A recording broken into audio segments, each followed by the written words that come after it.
दक्षिण मुंबईमध्ये अरविंद सावंत आणि राहुल नार्वेकर हे आमने सामने येण्याची शक्यता आहे।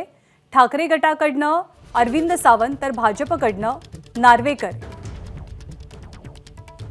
हे जवळपास निश्चित झालेत। दोनही पक्षांकडनं मराठी मतं स्वतःकडे खेचण्याचा प्रयत्न सुरू असल्याचं कळतंय।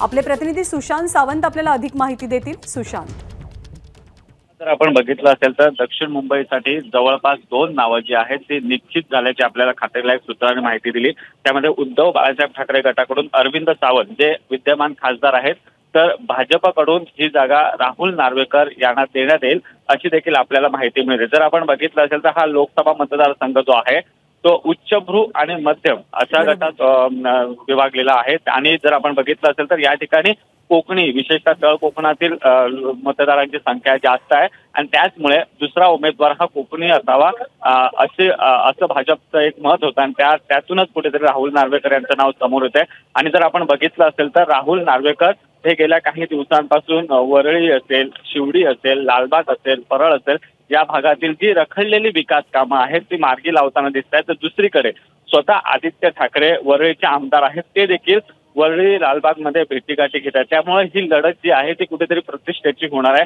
2 महत्वाचे हे नेते असणार आहेत रिंगणात आणि त्यामुळे कुठेतरी या लढतीला देखील तितकंच महत्व प्राप्त होणार आहे। ज्ञानदा, त्यामुळे दक्षिण मुंबईची लोकसभेची लढत प्रतिष्ठेची बनवण्याचा प्रयत्न दोनही बाजूंकडनं केला जातोय। आपण जर शिवसेनेचा विचार केला ठाकरे गटाचा, तर विद्यमान खासदार आहेत अरविंद सावंत, त्यांच्या विरोधात भाजपकडनं राहुल नार्वेकर यांचं नाव, जे सध्या विधानसभेचे अध्यक्ष आहेत, त्यांचं नाव पुढे येण्याची शक्यता आहे। त्यामुळे दोनही मराठी चेहरे लोकसभेच्या दक्षिण मुंबईच्या निवडणुकीच्या रिंगणात आमने सामने येण्याचा अंदाज व्यक्त होतोय। सुशांत, धन्यवाद या माहितीबद्दल। एबीपी माझा, उघडा डोळे बघा नीट।